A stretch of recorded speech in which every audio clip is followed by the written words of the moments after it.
I'd like to call a meeting to order the Board of Leavenworth County Commissioners. I'd like to invite everyone to stand for the pledge.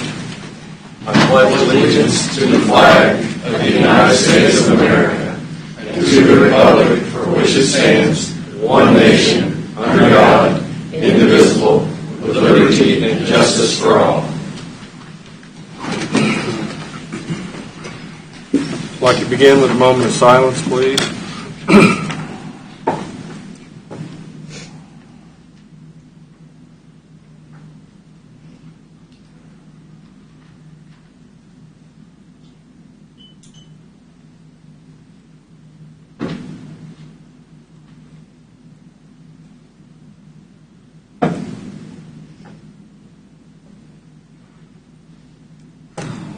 Start with roll call. Start with Commissioner Culbertson. Here. Commissioner KAAZ. Here.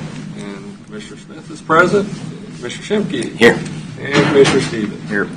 Let the record show all 5 commissioners are present. I'd like to open up the public comment portion of our meeting. Anyone wishing to speak, please come forward and state your name.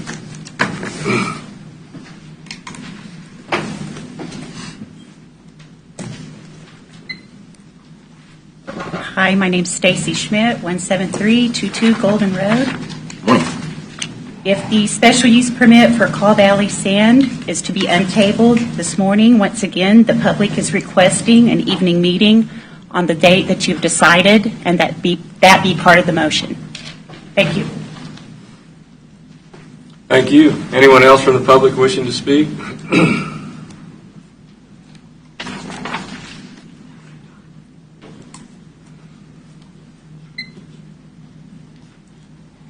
Good morning, Nancy Carpenter, 14681 Crichton Road in Bonner Springs. I sent you folks an email yesterday, but I wanted to read it out so that it is part of the record. And actually, I have a question first. Is there a backup recording when you guys, I know you guys live stream, is there a backup recording anywhere? Or is it just on the live stream? Probably just on the live stream.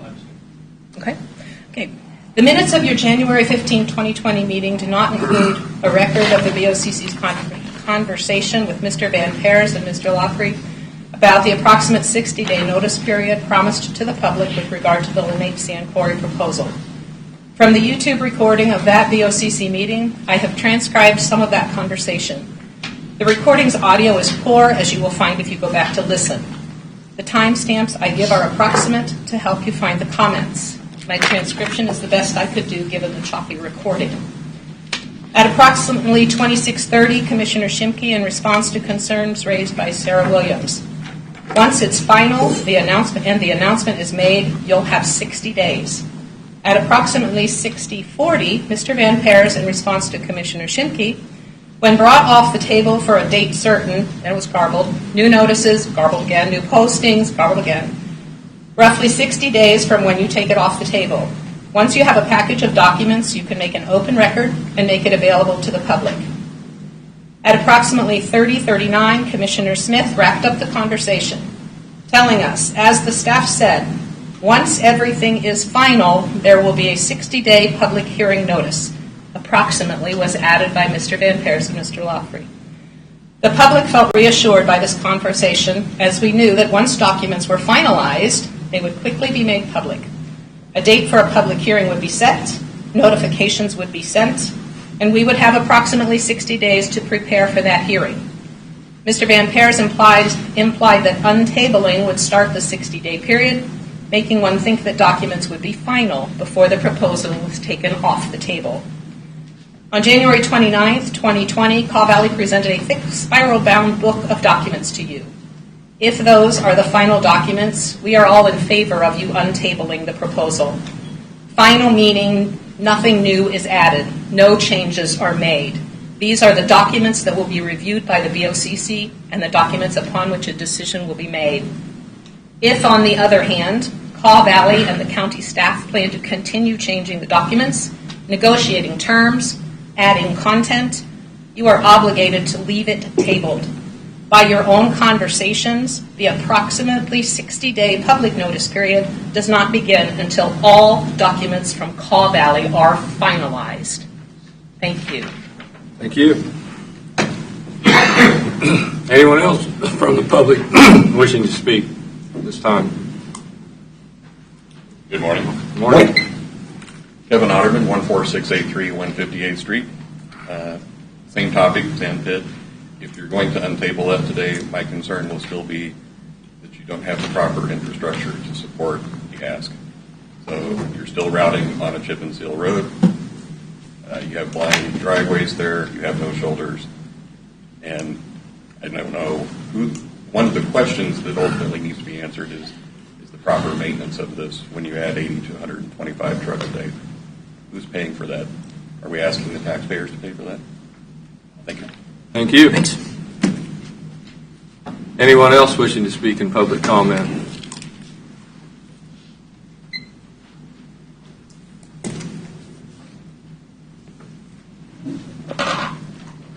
My name is Rich Padabon. I live in the Tonganoxie area. My address is 20076 219th Street. The property that will be affected by the proposed trucking route by Call Valley is the address of 15759 Loring Road. I want to thank you for allowing me to speak. I also would like to thank each of you for your service in our community. I have 2 points to address. The first one is an observation.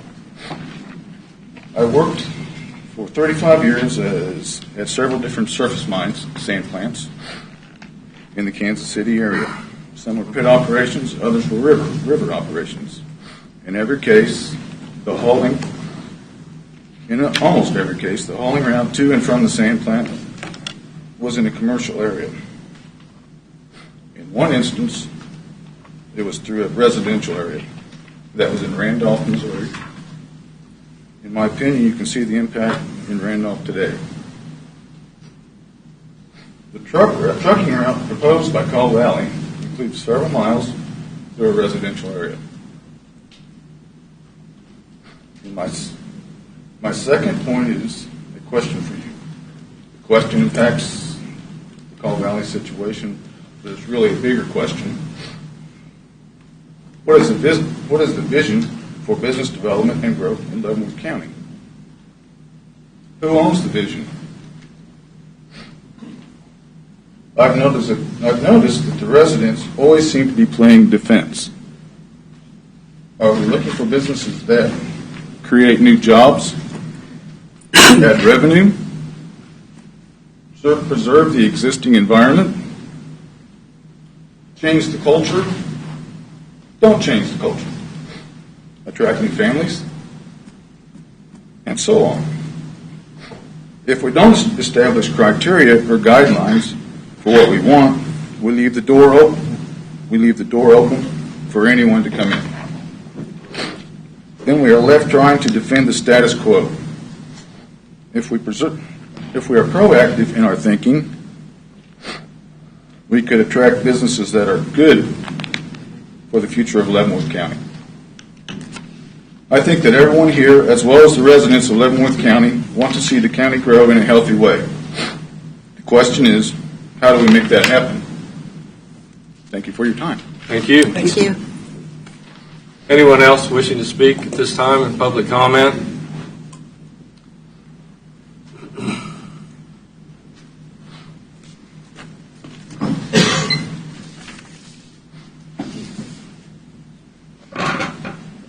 My name is Paula Jaskinia. I live at 13162 158th Street. I've heard it said before in various places that perhaps Leavenworth County is a little bit worried about how we look to, are we against bringing in economic development, heavy industry? Tyson would have been an example. I think that if that is there any kind of truth to that statement, I'd ask that we not go to the other extreme. I think we should be discriminating about what we bring into our county and be very discriminating about how it affects the people that actually live here, because in the end, that's what it's about. People choose to come and live here for a reason. My husband and I made a conscious decision after over a year's search to purchase the property we now live on and have made significant improvements to. And we are right on that truck route. We can throw a stone and we'll hit a truck when it goes by. We knew there was traffic on 158th Street when we purchased it, but not in our wildest dreams would we have ever considered something like this happening. I think that if we are more discriminating about what we bring in, we'll be looking at people seeing us as a community and a county of quality, and one that thinks about its residents as well as economic development, not economic development despite what it does to the residents in the area of impact. I hope that you consider that, because I know your homes aren't sitting on that road, but mine is, and so are all of my neighbors. We wanted to retire there. I don't want to in a year have to look at trucks going, I'm on the corner, it's up a steep hill, they're going to sit there. There's no doubt about it. You do not have to be an engineer to know that. And I don't want to have to look at the time I was going to retire. Do I have to sell my property for less than I bought it for? Or at the same I bought it for and make no kind of gain? Because I don't want to live on a truck route. That's not the country view we had in mind when we purchased this beautiful property in Leavenworth County. And we were not Leavenworth County residents before we chose to come here because of how wonderful that area is. I hope that you'll consider that. The residents are really important. I'm important. I will pay my taxes. I will pay them on time. I will let my taxes go up if it makes that impact better. But please don't do this to us. My grandkids are not going to be able to be in the front yard. Thank you. Thank you. Thanks. Ma'am, what was your name again? Paula Jaskinia. Would you like me to spell it? Yeah. Jaskinia. Thank you, Paula. Anyone else wishing to speak? Then we'll close public comment and move on to administrative business. Mr. Lawfrey? We have a couple of items today. One of them is the E58 bridge. As the board is aware, we had solicited for bids to be opened last week, and we did not receive any bids. We've reached out to the contractors that had expressed early interest, and it just appears that it's more about the timing than anything else.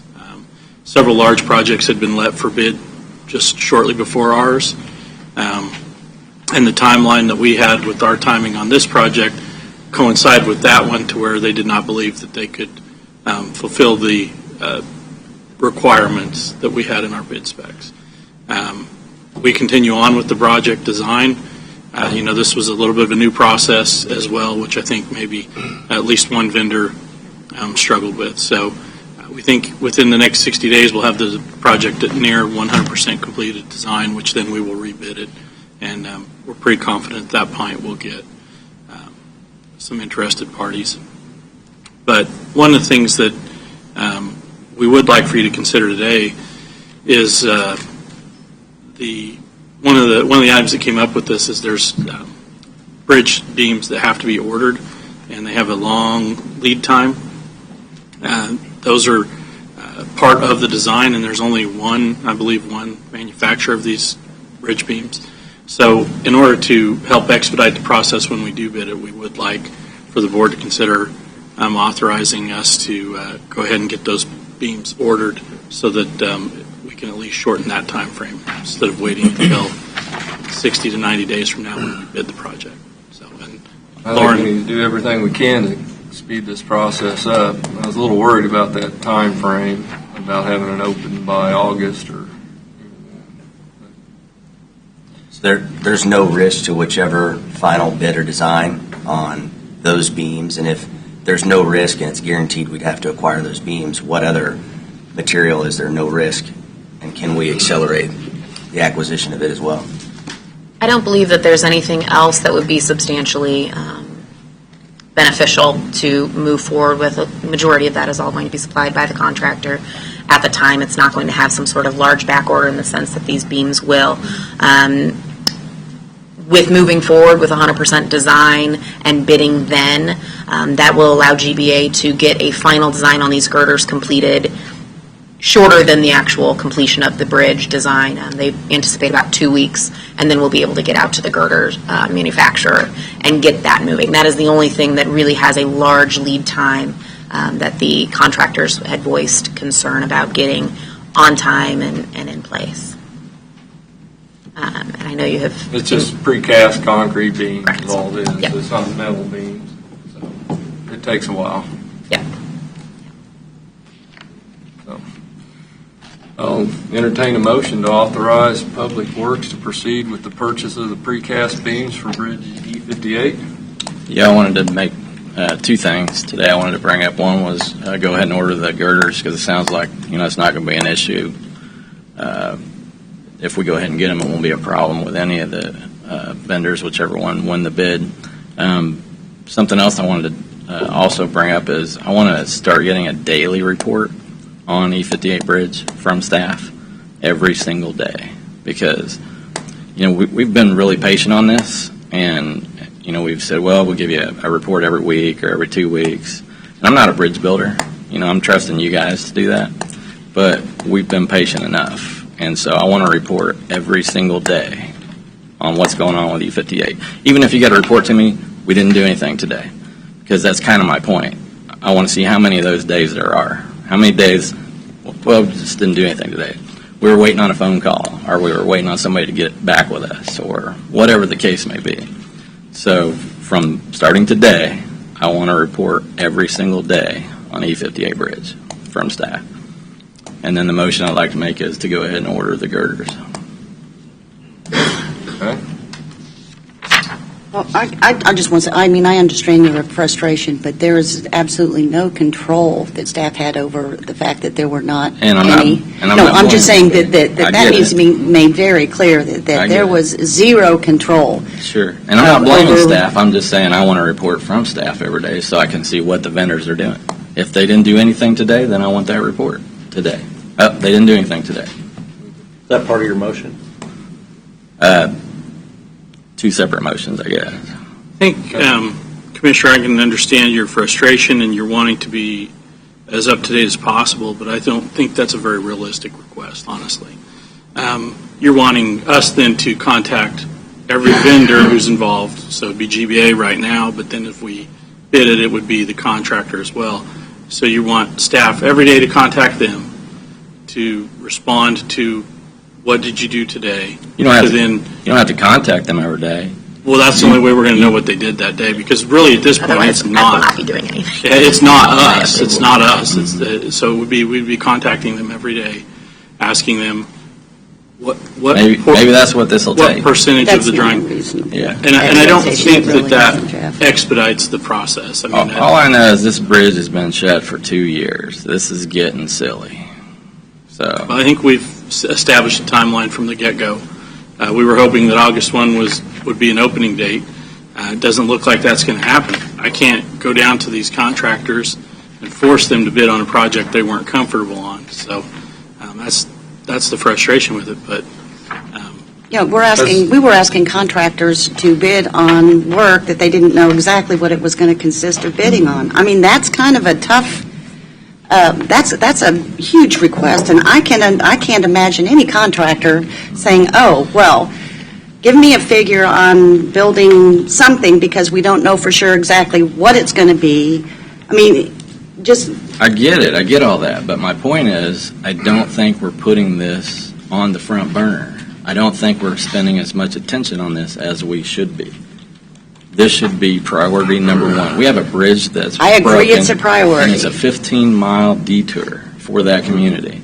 This bridge needs to get done. And I agree with now. you 100% that it needs to get done, but it needs to be done in a way that, I mean, we can't, I mean, if you think that, I can't imagine what the change orders would have been on this job if some contractor came in and bid it without, with blinders on, saying, I'm going to give you these figures, I'm going to give you these numbers, and then all of a sudden it's like, well, I had no idea that this was an expectation of the scope of the work. I had no idea that I was going to be supposed to do whatever it is, because it's not done. Would you say January of 2021 would be a realistic expectation to be able to have the bridge in place? Absolutely, Commissioners, yes. We anticipate during the 2020 year. Right. And I think but we that- got to get somebody to take the job first. We do. Right. I think going down the route that we are now going down is a benefit in multiple ways. We will get the girders ordered earlier than the contractors would be able to, so we will be ready to hit the ground running when we do get a contractor on. But I think we will also get a more confident bid and a more competitive bid, because they will have the confidence and the comfortability to be able to know exactly what it is that they were building. So I do think that that is one benefit to doing it this way. We did try to expedite the process. Designing and building a bridge, unfortunately, does take some time. And so we have been pushing through it. I can assure you that this is the absolute top priority within my office. We do have designers working on it. We are moving as quickly as we can. This is a project that Olson has been tasked with as well. I speak with them on an almost daily basis about one thing or another.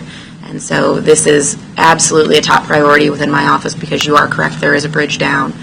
But moving forward is not within my office at the moment, is within the designers, and then once it's past the designers, it will be within the contractors and the construction inspectors, and we can only manage this project as it comes. And I guess that's all I'm getting at is I understand a report every single day is not very practical, but just like what you just said, and I'm not blaming staff at all. I know all the problems that this presents, but just like you just said, I know this is a top priority in your office. What I'm asking for is that this is the top priority in your office from today on. That's what I'm asking for. And one of the things I would say is changing the priority isn't going to change the process for staff. I think it'll help. If it's the number 1 priority or the number 5 priority, it's not in their hands right now. It is totally in the design. And we established that timeline for the design for GBA. We established that from the get-go, and they're still on their timeline. What happened is they didn't get the bids that they thought they would get. That's what delayed the timeline, but the design work is still on task. Right. We established that timeline. They're still on task with that timeline. So they're not late. We're not doing anything to delay it or speed it up, because we can't. It's at the design phase. Once it gets to the point of bid and construction, then I think daily updates is probably more realistic. Exactly. But during the design phase, I just don't know what we would accomplish other than taking away from time that we could be doing actually working on the project or working on other projects. Yeah. A little bit different perspective would be, though, is that while we can make something a top priority at Leavenworth County, that doesn't mean it's GBA's top priority. So a couple of things with that is, one, if they committed to a schedule and they're on that schedule, it's great. I think we can always be better about communicating out updates to said schedule, right? And what can we do if it's additional pressure on those contractors or utility companies or anybody else, just to make sure that while we can take them at their word, I think constant follow-up is in our best interest, because it is very true, whether it's from residents or whether it's from municipalities, the squeaky wheel, if we can be a bigger problem, if we are on the radar, I think that only helps to get responses or timely updates. And it could be one of those things when there is no update, just no updates being sent. And the biggest concern people have is, if I don't have an update, then there must be nothing going on. And that's not always the case, I get Right, it. and Commissioners, that would be my biggest concern in providing you with a daily update. My daily update would be no update to give. And that is not to say that GBA is not doing their work. That is not to say that Olson is not doing their work. That is to say that myself, the only person downstairs working on this project, did not work on E58 today because there's nothing for me to work on. Yeah. And so I do not want put together a pretty lengthy weekly update. Is GBA providing a weekly update to us? Yes. It's just maybe not being communicated throughout. It's in the weekly. Well, I mean, It's in the weekly update, it's so, copy I mean, paste in into her- the- Weekly update. Yes, That's when why I we said there's receive it, it's weekly. provided in the weekly update. And I get that the time pressure we put on this probably caused this problem. I get it. But what I'm saying is, now, especially, this needs to be a top priority, not just, oh yeah, that's another important thing that we're working on. That's the point I'm just trying to make. I think you get the beams set in here are ordered and ready to pick up whenever it'll help speed the process up. And is there a possibility, instead of penalties for being over, or bonuses for being ahead of time? We have spoken about the fact that we would like to include incentives in the next bid to finish early, and that is something that we will include in the bid process coming up. I think that would make the bid look more attractive. So I make a motion, we go ahead and order the girders. Okay. Second. I guess your first motion died of the lack of second. Yeah. So we'll take this. So we have a motion and a second. Any further discussion on ordering the material for Bridge E58? Seeing none, voting. Aye. Aye. Aye. We will work with the contractor, and if they think there's anything else that we could proceed with that would help speed it up, that it won't impact the actual contractor, the GBA thinks, we'll bring that back, or if we can get it going as well. We really are trying to do everything we can to speed this up. And we have applied some heat to GBA because this is a new process to us, but it was their proposal that led down this line. So we are applying heat on them to try to And get it's, their and portion it's done as quickly tricky as possible. to apply heat, like you're saying, because like when we put the deadline on there, We did look it. what happened. Right. Everybody said, well, we are not going to even give you a bid then. Right. So I get it that it's tricky. Deadline with penalties. Yeah, with penalties. Yeah. So You know, we ordered the bridge material for HPE 10 and 17 and purchased them in 2004. And we put the bridges in 2018. So the material sat there a while. On that, did we ever figure out on the guy's fence? There is still no documentation that we, as the Okay, county, did agreed we to pay? that. Was there any documentation that we had paid so much a rod for fence on that job? Right did of not. way. We bought right of way and temporary easement only. But we didn't buy fence, so do we owe the landowner for the fence then, being we didn't purchase it? It was not part of the negotiated documents that we have for the right of way. Okay. Mr. Chairman, members of the commission, I had the opportunity to have discussion with the agent for the county who handled this. He does not recall compensation for the fence being paid. I've asked him to reach out to the property owner as to what would be a reasonable compensation on that issue. He's going to get back, and we'll take it from there. Because we purchased a separate for every fence on all the landowners, correct? And this one, we just didn't do it on. Somehow, I think the property owner may have had a novel proposal that fell by the wayside. I will state, generally, the policy of the county has been to offer financial compensation for fence and allow the property owner to choose their installer. And it's in a separate negotiation. I think the separate property owner check. may have had a different proposal, and somehow that, again, fell by the wayside. Yeah, well, we probably ought to make it right. Our agent's looking into that, Commissioner, and I have every faith he'll be back to us. Okay, all right. Thank you. I have another thing that I just didn't look closely enough at the agenda, and I had asked to have placed on the agenda I'm going to Port Authority. on the Port Yep, Authority. going to bring that up right now, actually. Okay, so Oh, I just was, I looked and saw Paul Kramer here, and so I feel like, I had asked, and so I looked down and it's like, oh, it's not there, so, Yeah, no, the senior county counselor is prepared to talk about that right now. okay. Thank you, Lauren. Commissioners. Good morning again, Commissioners. Commissioners, at last Tuesday, not last night, but the previous Tuesday's City Commission meeting, the City of Leavenworth considered and approved an amended Port Authority agreement. It was different from the agreement that had been forwarded to the city, and it's different in the aspect that the proposal that was sent by this board to the city provided that either the city or the county could move to cause the dissolution of the Port Authority. The agreement that was approved by the city and forwarded to my office contained provisions that any dissolution would have to be by joint agreement. That may not sound like a significant issue, but the difference would be that since the county is designated as the primary funding agency, it was thought that having the ability of the county to perhaps decide to dissolve the Port Authority would provide some safety with respect to any funding obligation.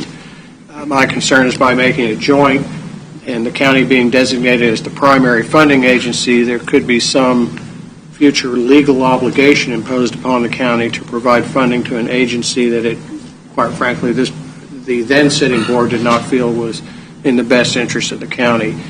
I have not had the opportunity to confer with legal counsel for the city on this, and I would suggest that we perhaps revisit with city staff and express why the original proposal was submitted to the city. I also think that the proposal as amended by the city may have some statutory conflict. Again, I've not brought that agreement back to you because of that change. I've had some opportunity to review this with Mr. Lawfrey. He, I believe, shares the same concerns I have. But again, I got this last Thursday. I have not had the opportunity to fully brief it and bring it before you, but I fully intend to do so. And having that opportunity right now, what I'd like your authority to do is revisit with city staff as to the city's belief for the necessity of that change and an opportunity to express the county's concerns. Okay. Go ahead.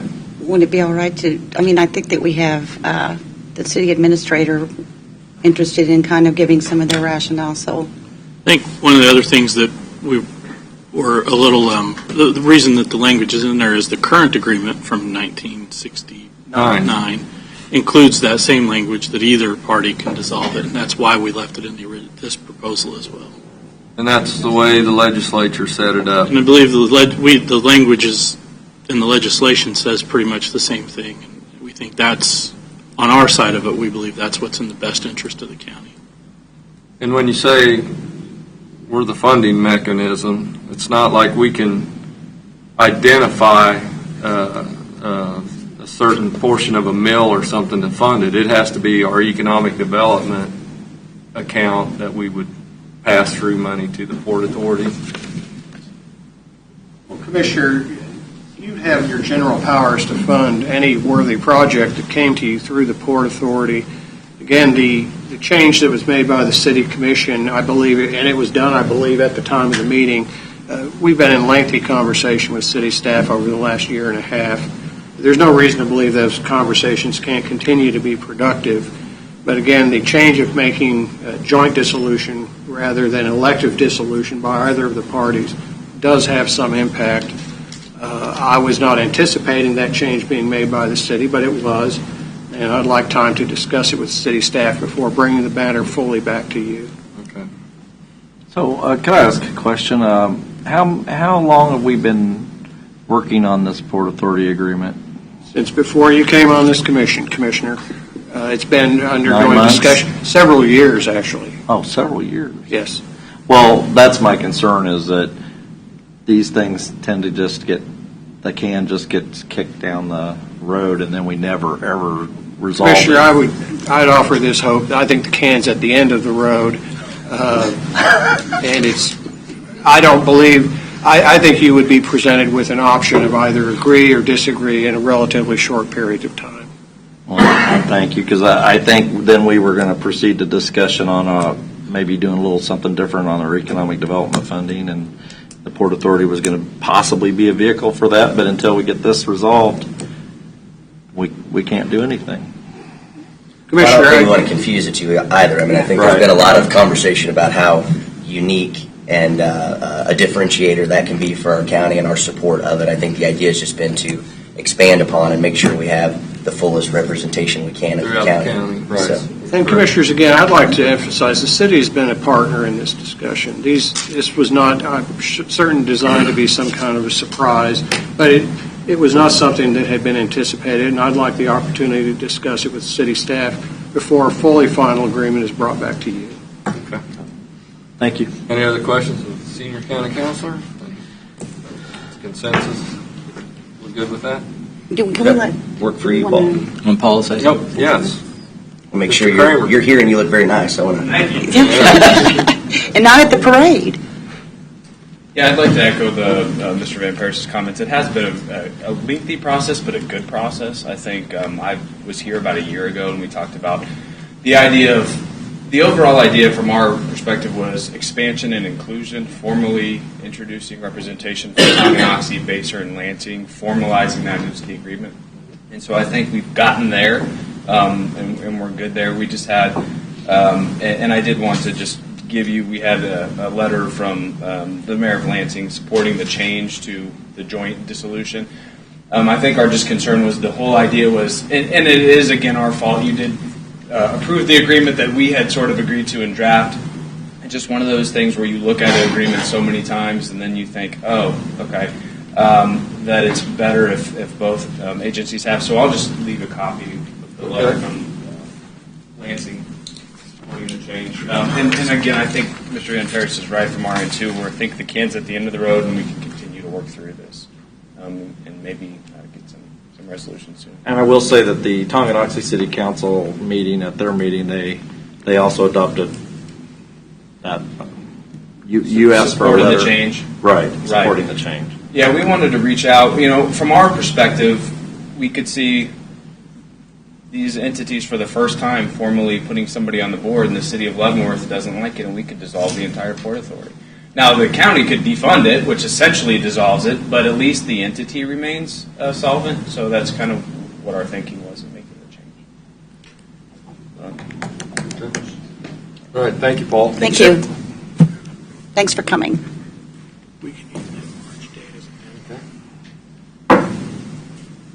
Any other administrative business? Think not. All right. We have. I have. Oh, I'm sorry. I do believe you have a copy that was handed to you this morning from Delaware Township Board, where they did have a board resolution, which is a petition to revoke joint board appointment of Fire District Number 1 board members. This is just informational for you at this time, and but I did want you to know that it was submitted to the county clerk's office, and I am formally submitting it to the Board of County Commissioners, which you do have a copy of.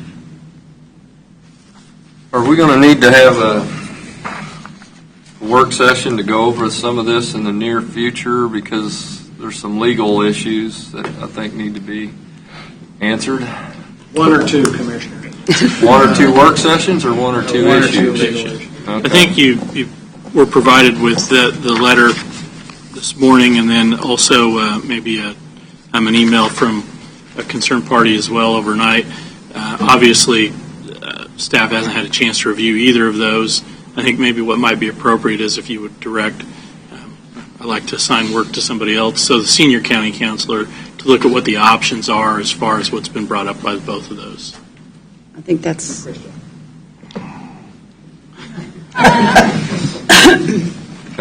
Mr. Chairman, members of the Commission, I wish I could say that I was surprised by this. I am not. There has been, I'll term it, an atmosphere of discord between the parties to the interlocal agreement, as evidenced by currently pending litigation. I would like time to fully be able to brief you on what I believe your legal options are, with the ultimate goal, and please correct me if I am incorrect, at least my understanding of your ultimate goal is to provide the best level of fire protection and life safety services to the citizens within Fire District Number 1 that can be provided. And in doing so, I believe that you do have, as the agency that initially created Fire District Number 1, certain options that you could explore, preferably jointly with the current parties to the interlocal agreement, eventually, if by necessity, unilaterally. But I'd like time to look into that. I do want you to know that quite frankly, even more than E58, this is a matter of extreme urgency. Fire protection services, particularly with first responders, is a life safety issue. It's time critical. So this is a matter of priority, and I intend to fully brief you on this at my earliest opportunity. I will provide that to you in written form to each of you. I'm not certain if at this time an emergency meeting is necessary, but if so, I will request that. Okay. Thank you. You think we could at least schedule it for next Wednesday as a work session? Absolutely. Is that enough time to get things together? Because we also have another letter from the fire district itself requesting I'm not privy to that letter. Requesting that the county commission step in and... Again, Commissioners, if you would, again, I've discussed what I believe the ultimate goal to be. Please correct me if I'm wrong. And again, the preference would be joint discussion and joint solution. Preference. Would this be limited discussion, given that it could possibly still be in litigation? Although the matter is pending, potentially pending, there is, as of right now, a final court order. I think that needs to be recognized, but at the same time, given the gravity of the situation, I think direct communications, and I have to go through their legal counsels, vice versa, but initiate those discussions as quickly as possible. And if we have to have what you consider an emergency meeting, how much notice do we have to give? You have to give as much notice as can be practically given. Put it on your website, post notices on the doors. People who have requested notice of your hearings would have to be provided that notice via email or telephone or mail. Okay. Any other questions? No, Chad, did you want to bring up the? No, I would just reiterate that, again, our focus is 100% on the residents and those that are protected by the fire district. And if there are issues or concerns with all of the interlocal agreement parties, then our job is to hopefully help communicate and at the very least continue to offer services until a plan is established that might be different than what we're doing today. So time is of the essence. All of those parties, I think, have made it clear what their position is, and all have valid arguments. But in the meantime, especially given the concerns from the fire district itself, we need to play whatever part we can to make sure that services continue. And those services, if anybody didn't know, we also got a recent update, have officially improved from a rating of ISO 4 to an ISO 3. So again, making sure that there are no risks and that any benefits from those things are all recognized by residents, taxpayers, businesses, et cetera. So We owe it to the employees too. no question. Yes. They're feeling pretty. Yeah. Because the loss of any staff would obviously impact any of those ratings. Right. And obviously the people that pay for it. So. Okay. Anything else on that? No. All right. Thank you. Thank you. Okay. Thanks, Gina. Well, I'll just say one thing on that whole issue is I hope the people that are like watching and reading the paper communicate with their elected officials, because this is really a colossal waste of taxpayers' dollars when you have government entities suing government entities over these type of things and just absolutely wasting the taxpayers' money. And that's why I think it's time that the county step in and do something, because secondary to the importance of safety, we've also got to look out for tax dollars and ISO ratings. You know, that directly affects people's homeowners insurance. So Correct. I think it's next Wednesday work session as soon as we can get it done. Okay. All right. Anything else? And we'll move on to the consent agenda. Has commissioners had a chance to look at everything on the consent agenda? A lot of inmate medical bills this month. That's what I thought. Like flu? I had just a couple quick things. One was, we had a lot of dialogue around the street sweeper that we ultimately ended up leasing, and I think it was our hope at the time that one of our, peer cities might be able to leverage it as well and save our costs. I think we had identified Tonganoxie at the time. That didn't come to fruition. Did anything ever happen with that? Does this group know, or is that a question? We reached out to the Tonganoxie Public Works Department. They said they already have a sweeper. They did not need one. They have their own. Okay. I know we have budgeted this year to replace ours that was down, so that should address it going forward. But there was no one else that was able to benefit from us having it. And then I saw one other, on page 9, there was a mark expense of just a little over $20,000, and it was listed as equipment, but I didn't understand. That'd be for the 911. It's our membership in the 911. Okay. Just kind of seemed to have an Towers. interesting description for what, radios, if it's a towers, reoccurring maintenance. thing. Yeah. Yeah, okay. Just one question, and this is for staff or Mark. I've had several constituent comments or questions about our minutes being very limited, and our minutes are not required to be extensive. Can you kind of address that? Our minutes are handled in what is considered best practices by the League of Kansas Municipalities and the Kansas Association of Counties. That's the template we follow. They're not a deposition. It doesn't. It's not intended to be a summary necessarily. they're It's not intended to verbatim. reflect the action we take. Right, yes. Well, I think the idea is when you have video, And you could always reference the video. I was just going to say, I think they changed a little bit once we went to live video feed I noticed the minutes are less descriptive, so I think that's probably why. They can see it word for word live. But it sounds like there might be Or some recorded. question around the quality. I mean, I've not had an issue in watching them, but maybe that's something we need to ask of our technology department, what we can do to Our improve. next person on the agenda. Anyway, so is any other questions on the consent agenda? Any items on the consent agenda? I'll entertain a motion to approve the consent agenda. Motion to approve the consent agenda? Second. Have a motion and second. Any further discussion on the consent agenda items? Voting? Aye. Aye. Aye. Aye. Aye. We're ready for Mr. Marlboro. I think so. How are you today, Larry? Well, that's pretty good. Good morning.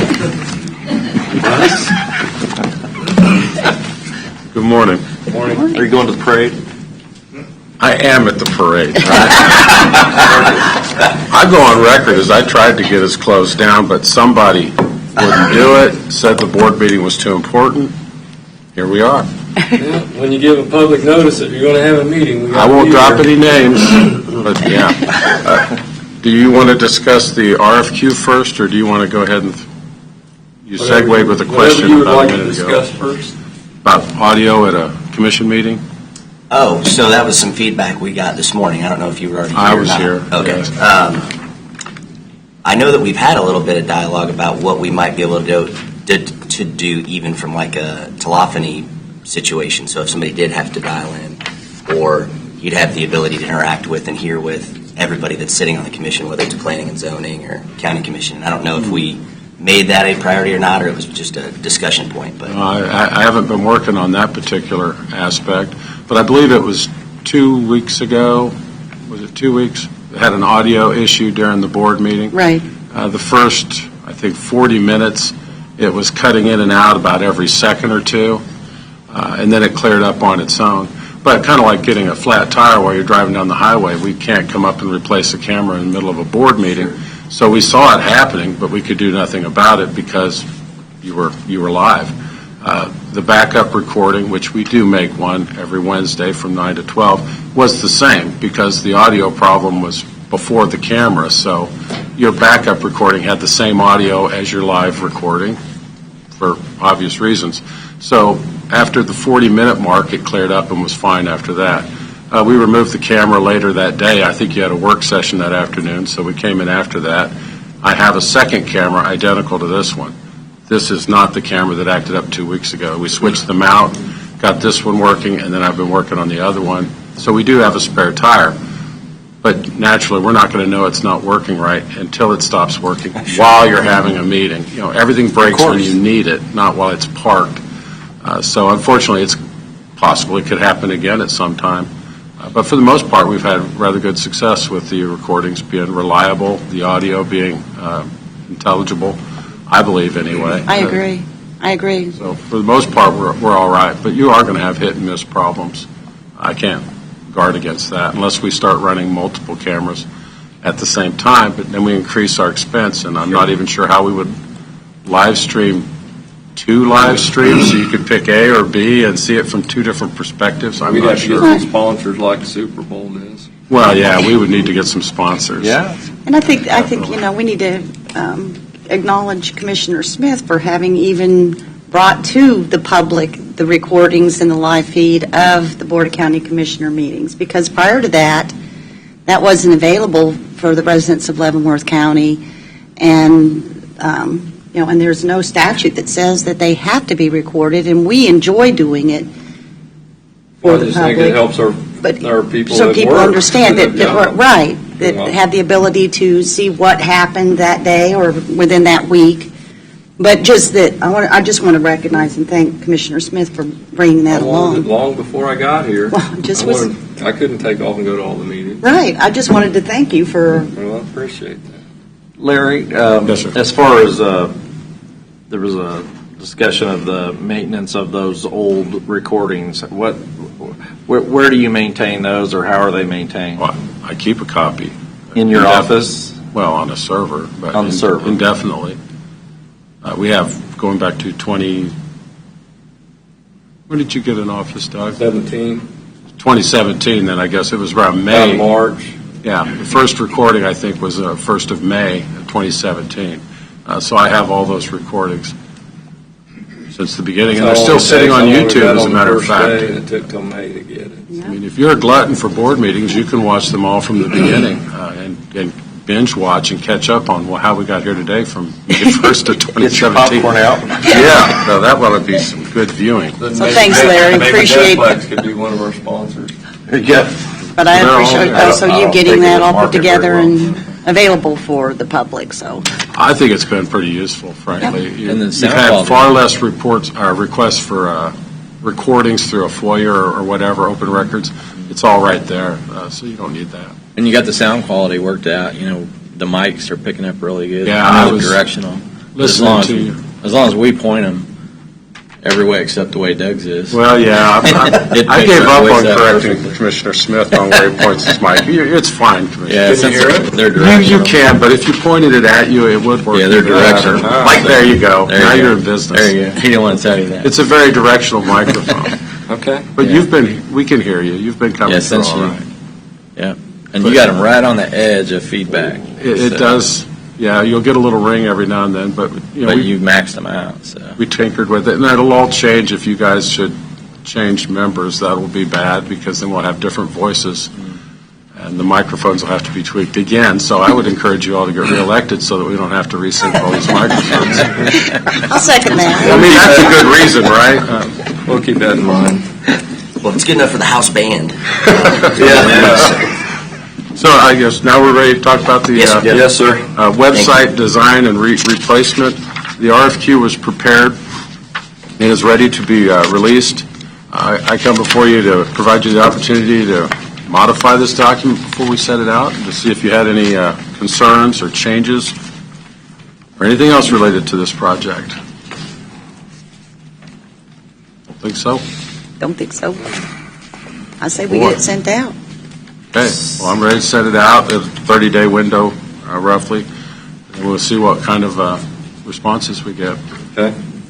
So if there's no other Do you need a concerns. motion for that, or I don't believe so. By policy, we could set it out. it's in your, measure. I think that primarily we wanted to make sure that there wasn't anything specifically that a board member wanted added that Larry hadn't already considered.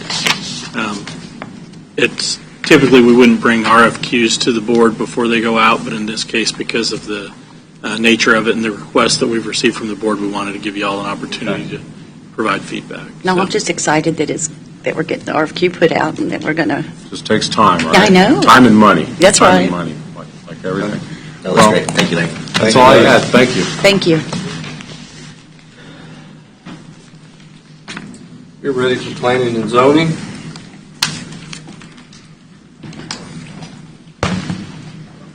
How are you today, Crystal? I'm well, Mr. Chairman. How are you today? So far, so good. All right.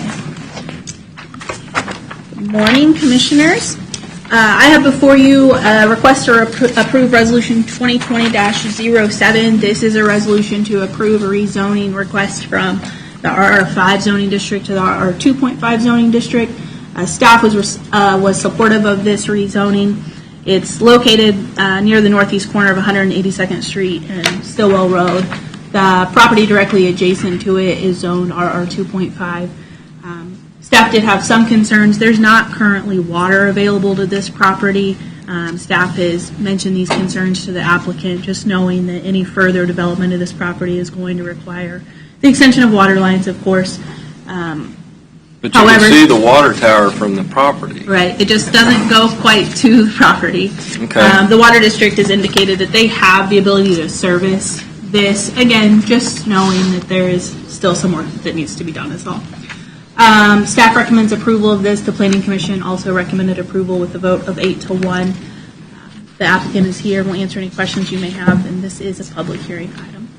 We will open up the public hearing on the rezone from R5 to RR 2.5. Anyone here wishing to speak in favor of this rezone?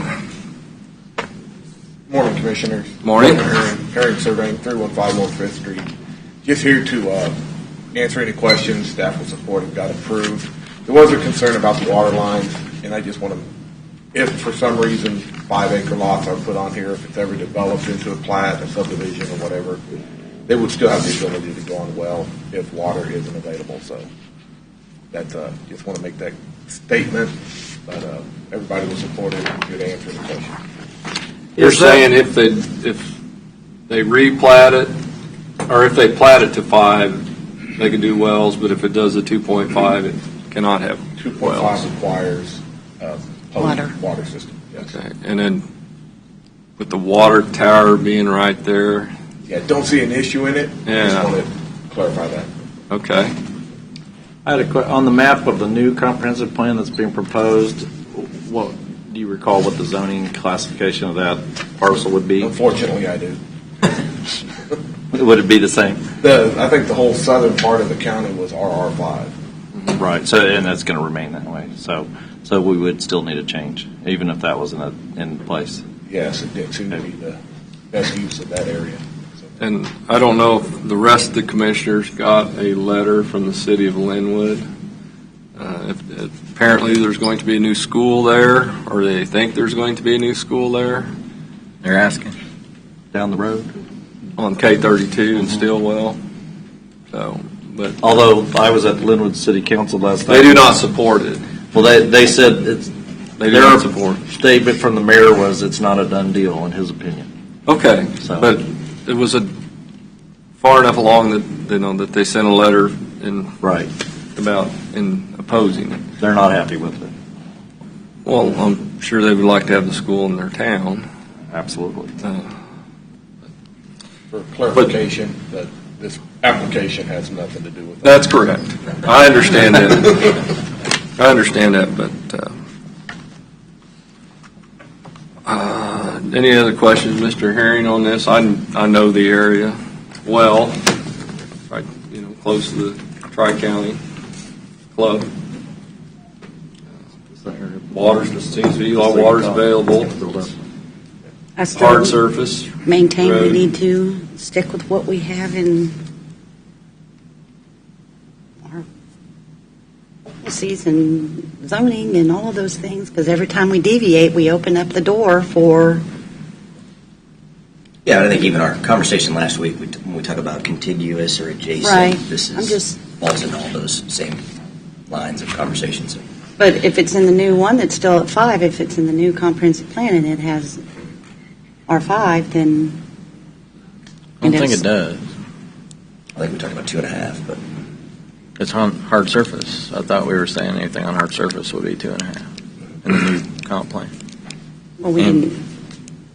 And plus it's contiguous to the 2.5, and it's on the other side of the road. So this goes back to what I brought up. Should be the same zoning on both sides of the road. And realistically, that area, I mean, tremendous growth, just tremendous growth. And you don't want to But beat not that. tremendous growth in services available. But there's no stopping it. That's what the market is bringing. Well, I understand, but that's going to bring with it, people need to understand, that's going to bring with it more expense. I mean, there's going to have to be extended fire protection, extended law enforcement. I mean, so that's just, people need to understand that doesn't come just with a, But also people and paying into the property tax safety, rolls, you know. too. How many lots would it be at 5? And how many lots would it be at 2.5? Do you want to wait? It's 144 acres. So there you go. I was going to so discuss upper it. 20s at 5, right? And then I was going to discuss it. Just under. Are you some public? Are you still in? Yeah, we're still in public hearing. Yeah, I was going to wait until Okay. discussion. Anyone else wishing to speak in favor of this rezone change? Anyone wishing to speak in opposition of the rezone change? Then we'll close public hearing and return to regular session. Commissioners have any thoughts or a motion? Yes, and now I was going to say it's contiguous to 2.5, and it's also right across the road from 2.5. So, and the new comp plan, I thought we had said if it's on hard surface, it was going to be 2.5. So, if this were done after the new comp plan, it would be 2.5. And also, how many lots would be on there if it's 5 acres versus 2.5? 25 or so versus about 300. What's the average value of the home in this subdivision going to be? $350,000 each. You know, Not much cheaper than that. So I'll make a motion. I'll make a motion to approve Resolution 2020-7 authorizing rezoning from R5 to R2.5 on Stillwell Road. Second. Have a motion and a second. Any further discussion? it'd be $9 million difference. By the way, if we say no to You got your 5, phone there? yeah, my calculator. Calculator. Yeah. So if we say no to 5, we're saying no to $9 million in valuation. And there's still country estates. That's So to what Vicky- people are wanting. And to Vicky's point, that's $9 million in valuation to go toward more services. Well, but those services don't pay for themselves with residential. That can be. These I are totally country disagree with estates. that. These are very large. I don't totally think disagree what with that. the documentation, I think I question that. It depends on the valuation of the house, Right. the value of the house. Which is why I asked, what's the average value going to be? We don't know that. Well, An educated not guess would be cheap. about $9 million. I think there's a motion in a second. Yeah, we have a But you motion have and a further second. Any discussion. further discussion? Voting? Aye. No. Aye. Aye. Thank you, Commissioners. Thank you. Thank you, Crystal.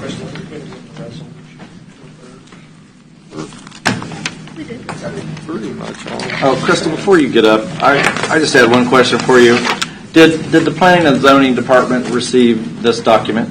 I believe we have everything that's within that document. We've gotten it over time, but we've not received that actual document altogether. We have requested Did you it. receive the intro and all that kind of stuff? Have you read that? Are you familiar with this? I've not been given that ringed So document. you've not been given this We've document? requested it, and I'm Okay. sure we will receive it. Again, the documents that are within it, we have received.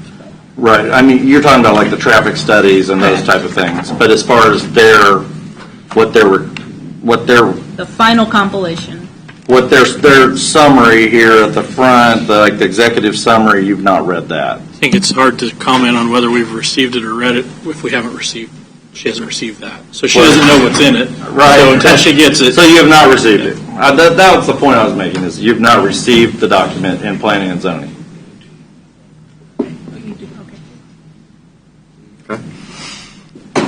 Next would Sir, to be, answer your question, I'm Justin Joel on behalf of Call Valley.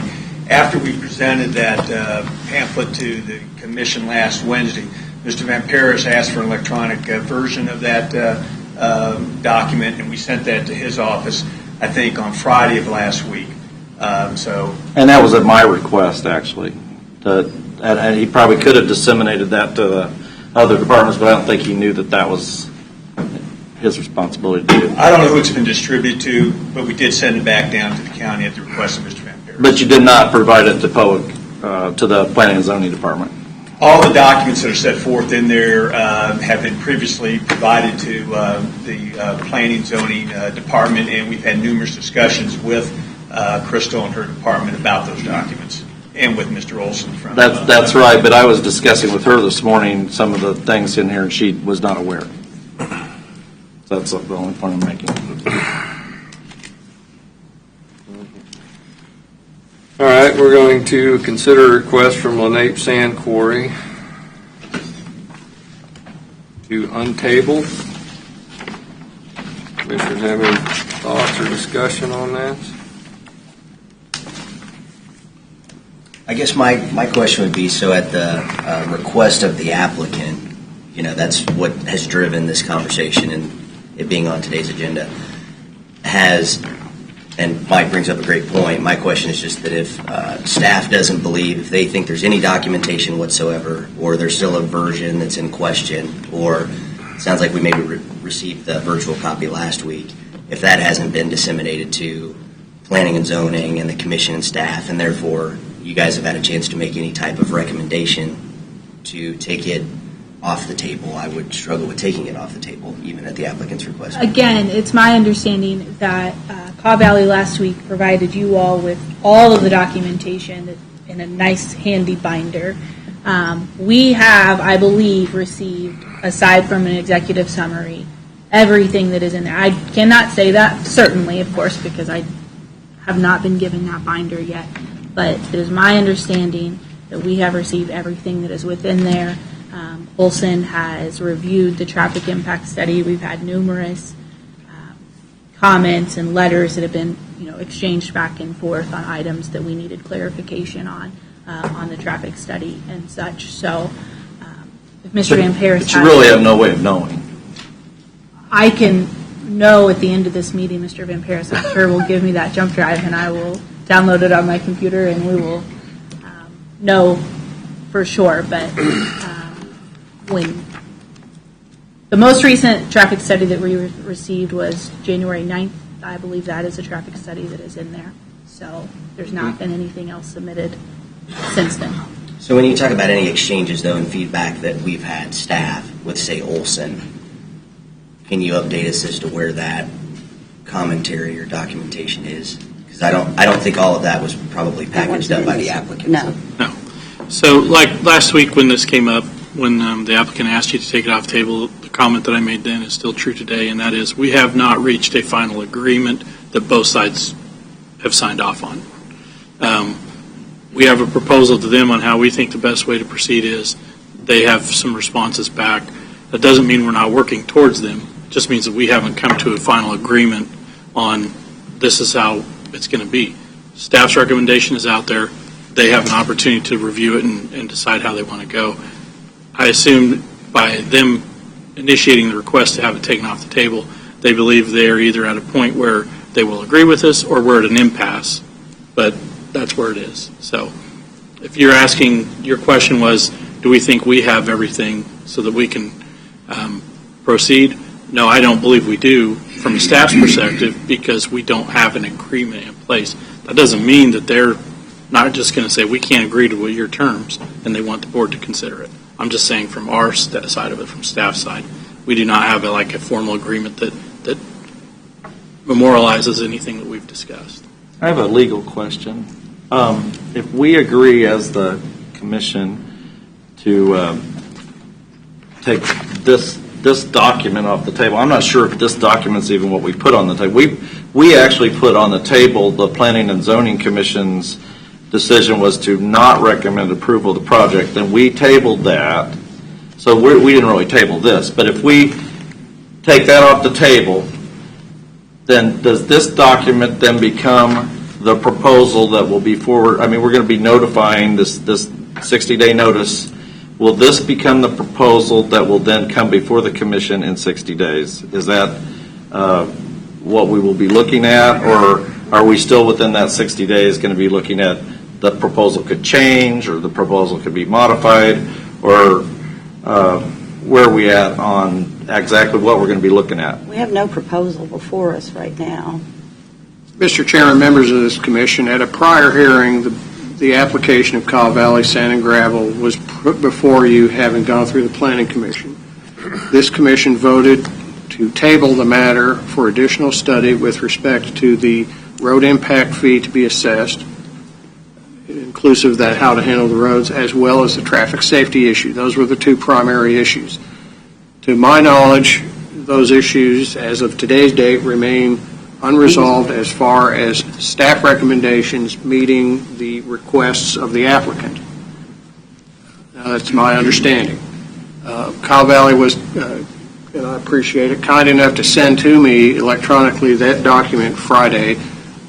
Ms. VOTH was unavailable Monday, and despite my advanced technological skills, I was only able to figure out how to try to move that document because of its size yesterday afternoon. I will provide, and it can be provided at least from my computer via thumb drive.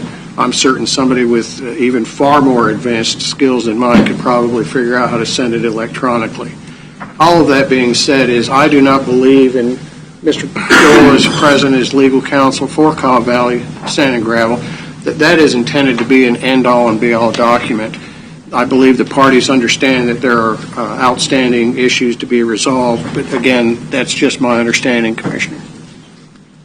Okay, so the effect of us removing it from the table is If you remove it from the table, procedurally, it would be my advice and suggestion that the next step would be to set a date certain for resumption of the public hearing on the application, hearing on the application, possibly to include the public hearing at that time, public hearing being required.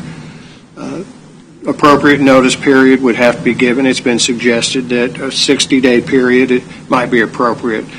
During that period of time, additional information could be submitted to you. How you conduct your meetings is at your discretion. They should be done in a timely and orderly fashion for the benefit of all. But setting it today does not necessarily mean that all of the final documentation would be present. It would simply mean that you have set a date at which time you will resume the process of considering the application. You will determine eventually whether you have sufficient information to make a final decision on the application. Your staff's role is simply to facilitate the submission of information to you and to make judgmental recommendations to you on what is believed to be in the best interests of the county, the various county interests, its citizens, county infrastructure, the eventual burden, if any, to the taxpayer. But again, the compilation of that material is an ongoing process. It can change, and I think it's changed in virtually every SUP of substance that's come before you. You should not anticipate that will not occur in this. But as far as removing it from the table, that's a procedural step to set a date certain at which time you would resume the official consideration of the application. So, but if we had not resolved the issues that were the reason we put it on the table, which is this negotiation, I guess my question would be, why would we remove it from the table? Why wouldn't we just leave it on the table and let the staff continue to negotiate till we come to a resolution? And that's probably, well, and that's why we're having the discussion, right? Because the applicant requested us to do so. Right. My interpretation of that was the applicant is saying, by asking us to untable it, we've either reached an impasse of things that we're asking for, or they've agreed to what we're asking for. So I guess that's something we need to address with Call Valley. Is that your interpretation? Are we at an impasse? Well, I don't. We haven't gotten that far yet, and that's we're not having that's a public not what this. hearing right now. So that would be my question, to address that issue. Well, I think the one thing that's come up in the public comment just today was this word "final," right, and documents. And I think at the end of the day, I'm not sure, and I think we want to know procedurally or legally at any given time with any application of any sort. It's going to be fluid, and when I say fluid, meaning there could be additional things submitted from the applicant. Right. There could be additional questions that come up from our consulting engineers. We could find something else on our own staff. One of our very brilliant residents may find something that they have, a question about. In which case, what are we to do at that time? We can't just dismiss it and say, "Well, we're taking no more feedback. We're taking no more comments." That's not how this works. So I guess my point is that there's maybe no situation ever where you can guarantee with certainty that there is no documentation, because it is fluid in that regard. Commissioner Schimke, that's a very good point. If I could provide this guidance to you, however, I referenced you will resume the consideration of the application. As part of that consideration, you will conduct a public hearing. I would suggest to you this: at the conclusion of the public hearing, much as at the conclusion of a trial to a court, you would have been provided the written evidence in the form of reports, documents, various tangible objects, documents, and you will have been presented with evidence via testimony, oral or in the form of letters and emails. When you conclude your public hearing, you can make a determination at that point in time, Commissioner, that it's no longer fluid, that you've heard the case. You've been presented all of the issues. You've presented all of the facts and the various arguments and interpretations. At that point in time, it's fixed. But that time comes when you conclude the public hearing, not when you believe the last piece of paper has been sent in. It's after you conclude the public hearing process. And at that point in time, it's in your hands. Up until that point, People are allowed to testify. People are allowed to submit additional evidence to you. The conclusion of the public hearing does not mean that you have to render a decision right then. You can take the matter under advisement. In fact, you're encouraged to take as much time as you need to make a correct decision in your minds. And I think that might be what needs clarified from comments this morning is some members of the public are thinking that starting today, if we untable it, there can be no more documentation. That's not true. Turned in. And if one more piece of evidence was turned in next week, then the 60-day waiting period would start over again. Yeah. I think that's how it's being perceived, and that's not the way it works. So I want to make sure that was clear. Like David said, there can be things submitted right up into the day we have the hearing. It's During the hearing. all part of it. Yeah, the day of the hearing. And that and based on this morning, the staff will continue to work with the applicant throughout that 60-day period, and either consensus and conclusion is made or it is not, and the applicant can decide whether to continue or not.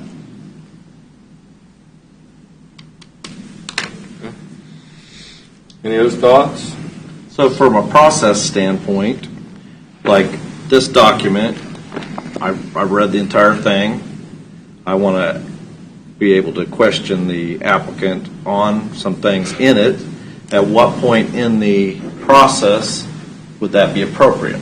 You could begin to prepare written questions to the applicant today and submit them to them via your staff. That would be written questions, but questions. What about questions in terms of open?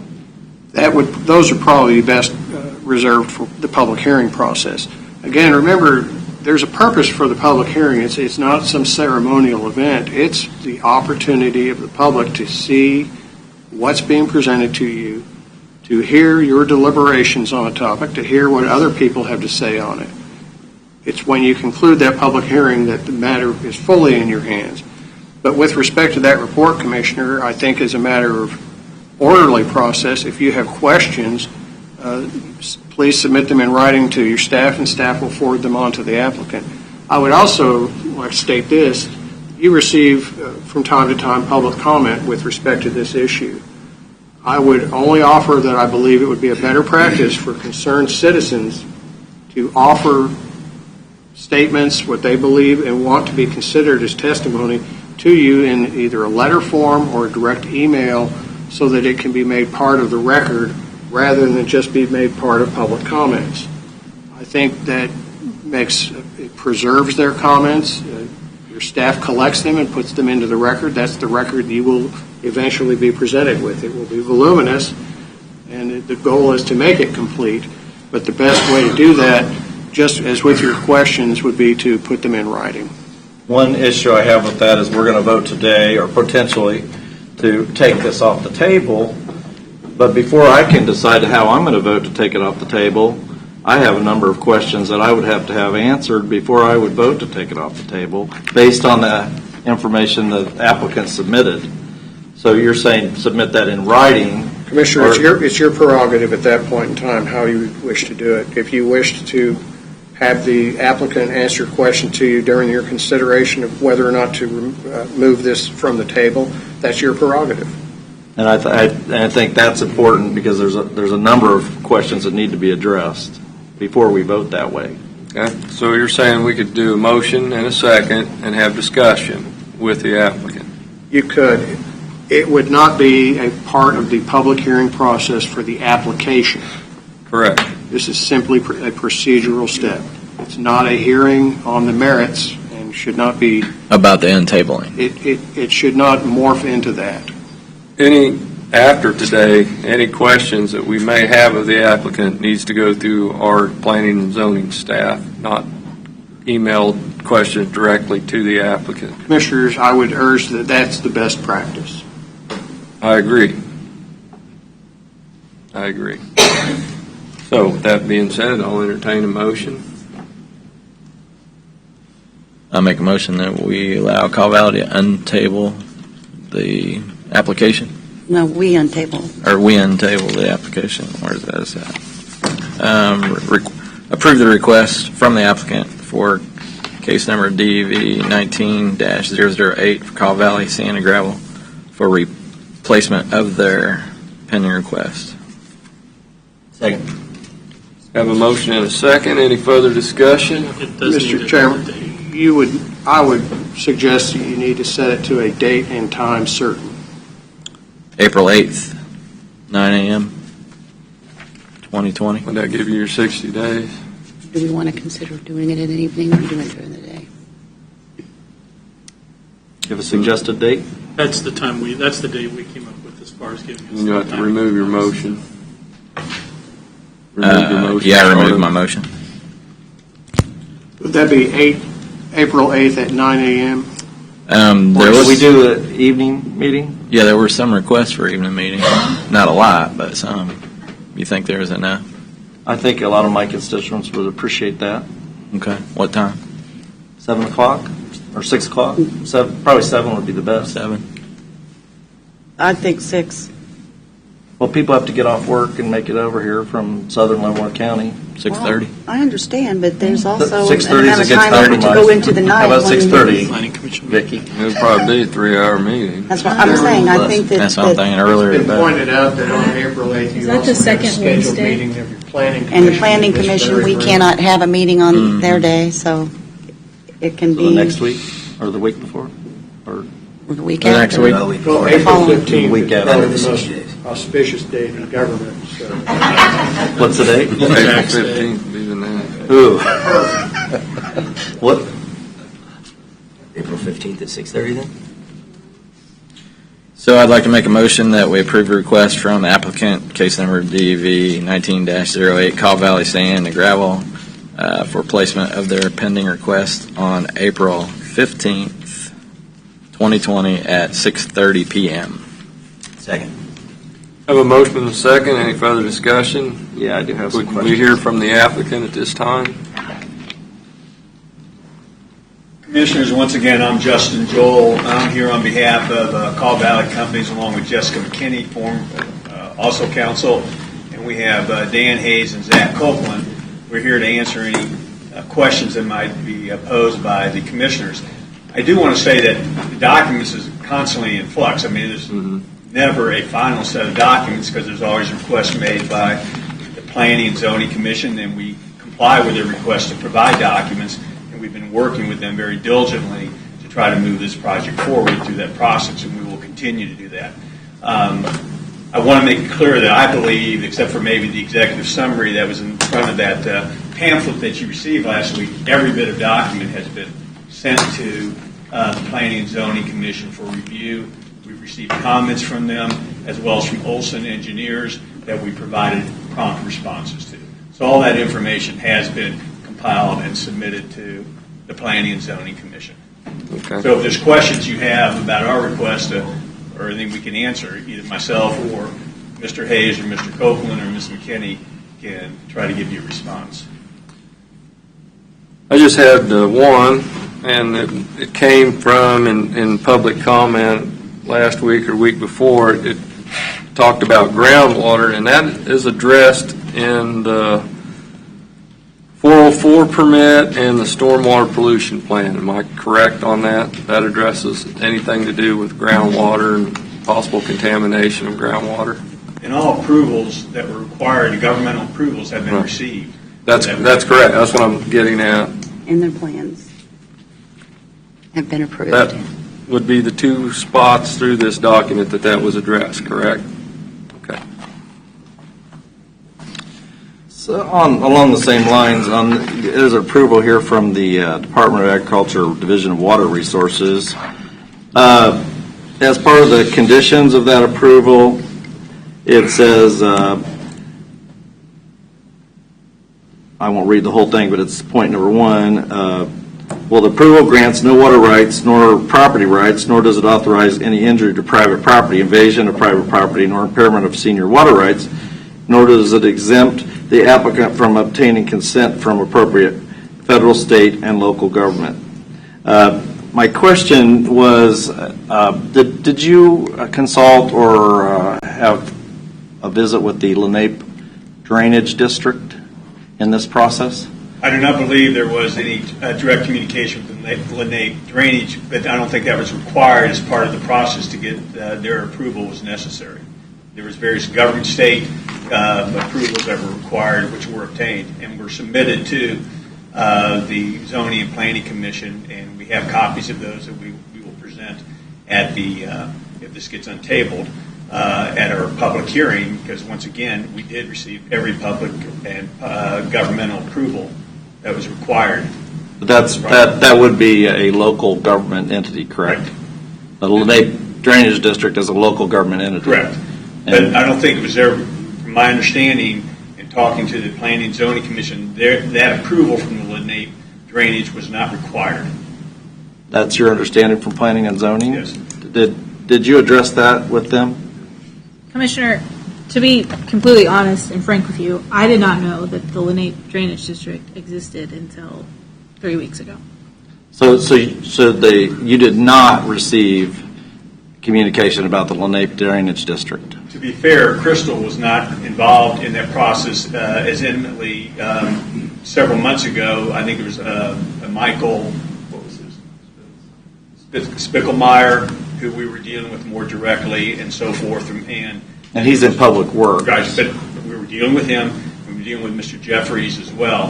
And so do you have anything in writing on that? As to what about that Lenape Drainage District? No, but if it's required between I just pointed out that one of the conditions says that you'll deal with all local government, and that's one entity, and they apparently were not contacted. And within the next 60 days before the public hearing, they will be contacted. Thank you. And go ahead. I have a few more questions, but you guys have more. Go ahead. You have the floor. In your traffic study,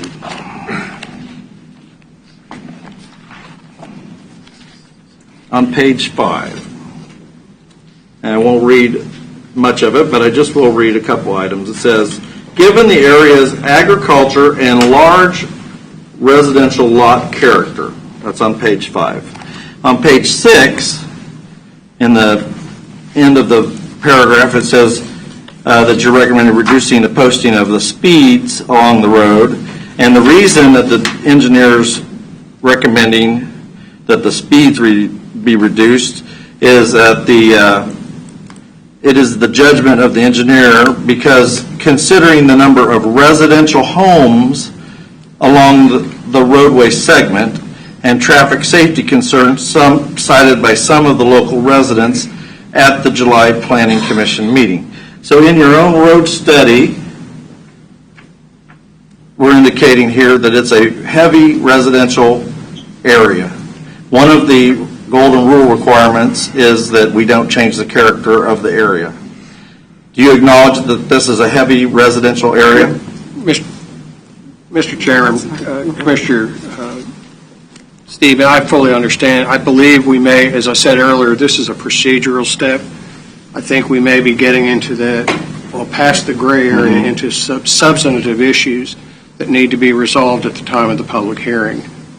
I understand, but in order for me to vote to take it off the table, I believe that I have 2 or 3 items that need to be addressed. Do you, your own study says and it admits that it's a heavy residential area? I will agree that language is set forth within the traffic study. And that's exactly what it says. One more question. I just have a couple more, and I won't belabor the point because I understand the point that you're making. On page 14 of the traffic study, indicates along Loring Road currently, typically, according to the study that was conducted September 10th to 11th, there were 35 trucks generally on Loring Road during a 24-hour period. If we add the 85 trucks that you're proposing, that's 80 trucks. Well, let's see. To and from. And 80 total trucks. Okay, so 80 trucks plus 35 trucks, that adds up to over 100 trucks, right? I'm not a mathematician, but that's over 100 trucks, right? The math is what it is. Right. Currently, on that road, 3% of the traffic is trucks, according to your traffic study. So we have in your traffic study, heavy residential area, and we're going to take the amount of trucks from 3%, and we're going to add 100 trucks. So that's violation, definitely, of the golden rule. What would be the No, percentage? that's subjective. Well, it's debated. Okay. It's debated. Okay, That we will I'm just saying. But I wanted to bring that point up. Using those numbers, it would go from 3% to say 12%. 12%. Okay. But more than doubles, of course. No, I just think you have to also take it in context. Right. 12%. And the other thing, the final question, I do have others, but I'll ask this as the final question, was a comparison of traffic counts over time, over the last 10 years, considered? Did you look at how because you said that the traffic is going to be constant, but I would suggest that our area is growing, lots of residential housing. We just approved a lot more homes. Would you agree that maybe we need to look further on the traffic study and see if that we're not at constant numbers, maybe it's increased over time? And maybe projecting out, maybe we're going to have not 35 trucks, maybe we're going to have 50 or 70 trucks, and then we're going to add 100 to that. Is that not something we should look back 10 years and see if those numbers have changed? Well, to answer your question, Call Valley submitted a traffic study to the Planning and Zoning Commission, or department. We then received feedback from Olson and from the Planning and Department as to additional studies they wanted done, how the traffic studies were compiled, and needed additional data. We did those reports, and they have been signed off. They've been approved. The work that we did did qualify and did satisfy the request made by Olson as well as Crystal's department. All right, I'm just saying that the area is growing, the population's growing, and that's something we need to look at before we approve such a thing. So I have more questions, and some of them are on the Olson responses, but I won't belabor the point. But I think right, just what I've laid out shows some of the things that are going to be debated. Okay. Anyone else have any questions of the applicant? Okay. So just to go over your motion, it was to untable it and have a 6:30 meeting on April 15th here at the courthouse. And I had a second. So if there's no further discussion, voting. Aye. Aye. Aye. Aye. Aye. Thank you. Thank you. And just to be clear, would that be our regular session for that week, or would it just be the same plan only meeting? Well, I think that'd be only the public hearing for this applicant. Our normal meeting would be at the day.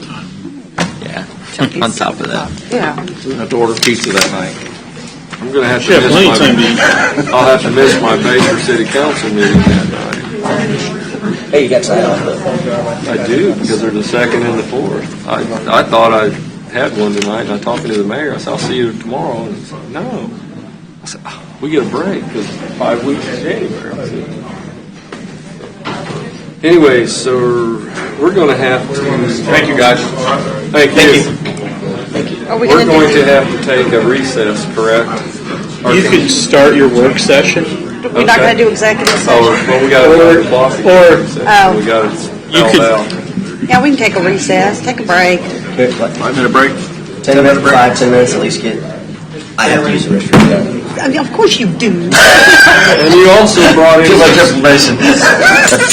And we also see... What was that? Well, You we're brought being in recorded, so let's decide what we're going to do. For recess, Mike, aye. wait a minute.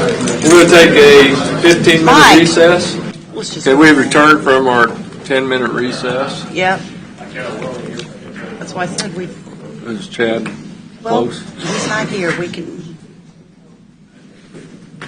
We can go ahead and make the motion. Yeah, we can make the motion. How much time do you want to have on this motion? How much time do you guys? 30 minutes. Would a half hour get it? Maybe. I'd say. 40? Come back in at... Chairman, before you resume session, I noticed I had requested an executive session on your agenda. I don't believe it's necessary this morning. Okay. The one I requested is Yeah, non-elected. the non-elected is Okay. necessary, but the litigation. Okay, well, that's good. Anytime we don't have to discuss litigation, that's a good thing. Commissioner, just remember, lawyers are like dentists. Be nice to them. We know they're like dentists. Only they charge more. But hey, So we're going to be, you're going to do. can't have insurance cover that, huh? So Let's go. I'll entertain a motion that we go into executive session to discuss non-elected personnel. And resume it. Oh, you I want just got to wait for the motion. I move this board recess from open session and go into closed executive session to discuss personnel matters of non-elected personnel and justified KSA 75-4319B1, and that this board resume open session in the meeting room at 11:30 a.m. Present in the executive session will be Commissioners CULBERTSON, KAAZ, Smith, SCHIMKE, STIEBEN, County Administrator Mark Lafferty, and others as may be invited by the board. Second. Have a motion and a second. Any further discussion on the executive session? Voting. Aye. Aye. Aye. Let the record show we've returned to regular session. The executive session topic was limited to non-elected personnel. No decisions were made. Now we're back in the regular session. Does anybody have any updates for anything you've done since last meeting? Tonganoxie City Council and Linwood City Council. Okay. Tonganoxie. And Linwood discussed the letter that they had sent. Did each one of the commissioners get the letter from? They didn't discuss that, but they did discuss the water situation. Okay. Consideration of whether they'll have buy water from a water district and not continue their water plant. But with that being said in the letter, this board doesn't really have anything that we have officially can do about where the school goes. No. No. Because it's on K32. It's not even on our. I did tell them. If that's where the location's going to be, I'm not sure that's been decided yet. I did tell them that we don't have any authority on that, and that also zoning in Kansas, churches and schools are exempted, so they are. I understand their concerns. I really do. But I don't think they think that we have control over it. Yeah. Well, I was going to respond to the letter, but I didn't know if you had all got it or just me. I think just you. Okay. All right. The only I have to report, I went to the work session that Lansing had last week, and there was some good discussion and debate around building permits, and I had reached out and said we've been having some of that very same conversation, so hopefully they've got some best practices that they come to a conclusion on, and maybe we can, repurpose here. I think there's some good discussions to be had, and it was just interesting timing given we've been talking about the very same thing. Okay. And then, a number of fire district conversations as well, but those are my updates from last week. Okay. I didn't attend any because our Port Authority meeting would have ran into our meeting last Wednesday. We didn't make that. Now, next week is the LCDC. Is anybody going to go? Yeah, I was planning to go. Anybody else? If nobody else is going to go, I'll go. Okay, you're going. All right, then I will be there because I haven't been because somebody else has been taking the meeting. So as long as it's just two of us there, we'll be all right. So I'll write that down. I'll be at the LCDC. And there's a renewable energy, I guess, what would it be, a work session or shop in Seneca, Kansas on Monday at 6 o'clock, I believe. I saw that. You going? If it was closer, I That's would. why I was like, Seneca is so far. That's in Nemaha County. And then there's nothing, but that's still in our northeast Kansas district. I guess we could send more. I would like to go to it, unless maybe Jeff could fly us up there. Could land on 36 We got highway. two seats. Someone has to duct tape to the belly of the plane. You want to Okay. go? We can test the stall. It's just kind of far. I really would like to go, but there's not going to be That's what I anything said, any it's closer. It's just so far out there, and I don't like. I'll see what's going on Monday. Okay. There's the Lincoln Day dinner. Are we all? How many of us are? I will I'm be going. there. I'm going. I will be out of town. I sponsored, but I'm unable to attend. So I don't Okay, have so to. we're okay. I don't know, Jeff. Are you going? No, my band's got a gig that night, but I gave my tickets to. I bought tickets, and then we got a gig, so I gave my tickets to my campaign manager. I could have got free tickets. So it's just. Yeah, could have gave you a line. And, okay, let's see. What else you do? Last week I went to the Mental Health Task Force meeting, and then Saturday to the celebration for Black History Month. Attended that. And last evening I attended the Delaware Township Board of Trustees meeting. Last night? Last night. Last night, okay. Yes. I got a couple of emails on Donahue Road east of 155th Street, between 147th and 155th. It's a minimum maintenance road, and there's somebody building a house on it. I got an email from the fire department and the person that's building the house, I believe, concerned about the minimum maintenance road. You remember any? They weren't made to upgrade the road, I believe. Now it's becoming an issue. So I'm just throwing that out there. It is a minimum maintenance road, and it's falling apart. And somebody lives on it? They're building a home on it. Actually, it wasn't platted, I believe. It was just lot splits. Grandfathered in or something. Anyways. I've gotten a lot of calls on the road. Well, I think there's just some of It's them the mud getting soupy, season. and they're doing their. Thaw, when you get a thaw in January. And I forwarded them all to up the chain of command. Actually, got a lot of good calls on the Yeah. roads. They've been delivering a lot of gravel. I got a few bad ones. One's Happy Hollow Road. I'm meeting with them tonight, actually, to talk about a few things on that. I met with the Chamber of Commerce folks last Friday. Gave them an update on the comprehensive plan, and they asked, actually, a couple of them asked about the E58 bridge. City of Easton Council meeting Monday night.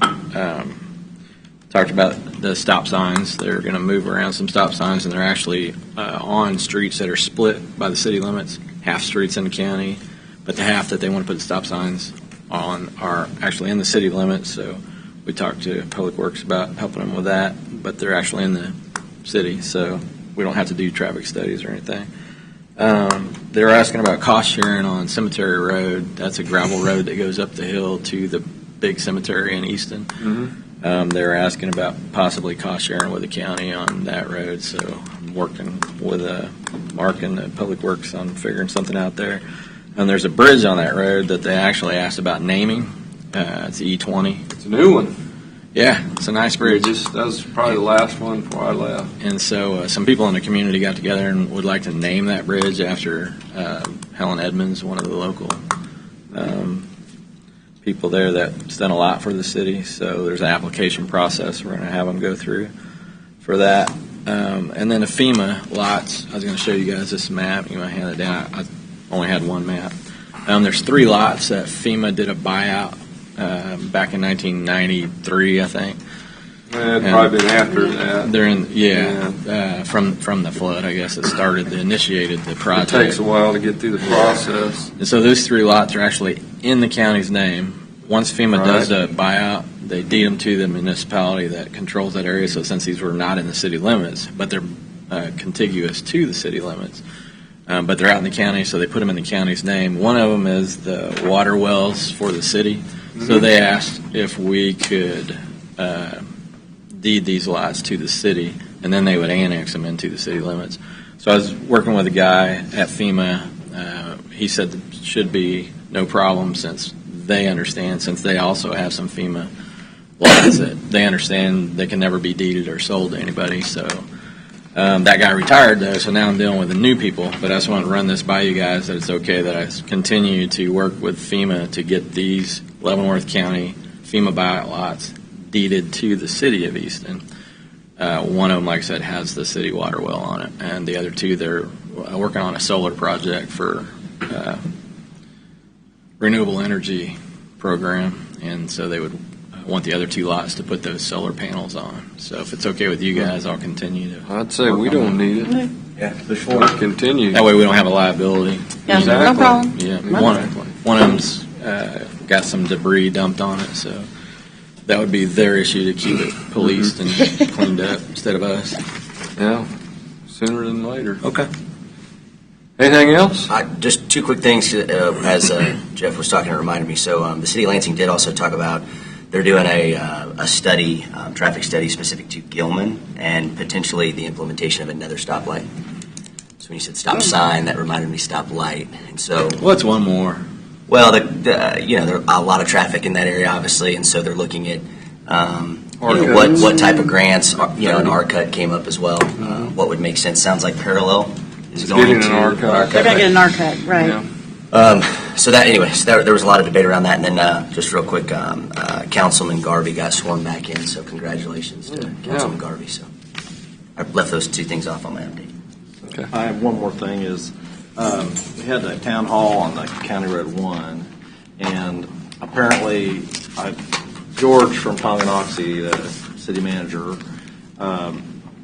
in communication, and apparently there was some kind of miscommunication. They did not attend the meeting necessarily about the zoning, as far as the zoning categories and the definitions.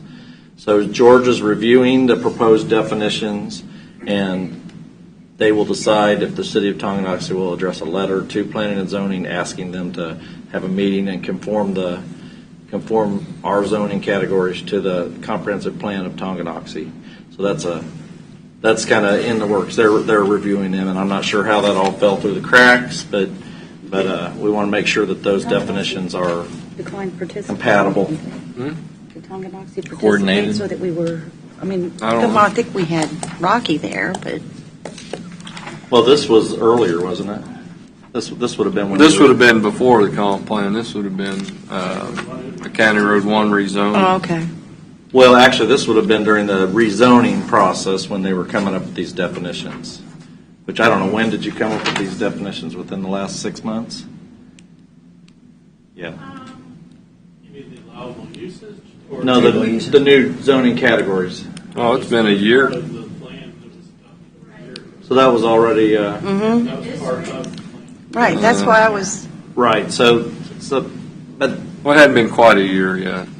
Anyway, apparently there's some discrepancy whether. The new commissioners, the 5 wouldn't have came on till March. That plan proposal was. Yeah, the proposal, but it wasn't officially voted on until after the 5. All those were created as part of the original proposal. Yes. So it would have been over a year ago now. Yes. But those definitions, though, those weren't provided to Tonganoxie a year ago, were they? That are in the new, like the PR1 and the PR2. The usage table wouldn't have been. Well, the usage table. Would those definitions have been available? They were notified of the rezoning. Right. Because they're located within the area. Those districts, the zoning districts, that was very, like the PR1 and the PR2, those were very standard, like 6 units per acre, 4 units per acre, very standard zoning. Anyway, they're reviewing them, and then they may be fine with them. Okay. If they're not, they're going to come back and send a letter to us and ask to have a meeting and kind of match it up so it matches. Okay. So I guess part of the long process. It's been a long process. Turnpike was put in, sales tax 2006, and we're in 2020 right now. So it's been a long process. I hope we're getting there. Yeah. Did you guys get an invitation to the military business Yes, social I tonight? did. Are you going? I've got the Happy Hollow meeting tonight, so I won't be able to go. But I don't know if one of you I can't go. wanted to. Well, I can go. Good. This wasn't on my, but Okay. we didn't RSVP. I didn't. I don't think they'll kick you to the curb. But It's I'm going to actual table dinner, your so I don't sister's think it meeting. matters. Is there anybody else? No. No. Okay, no. Okay, Yeah, we I don't got have it. anything else. Motion to adjourn and go to our work session. So moved. Second. Voting. Aye. Aye. Aye. 5-minute break.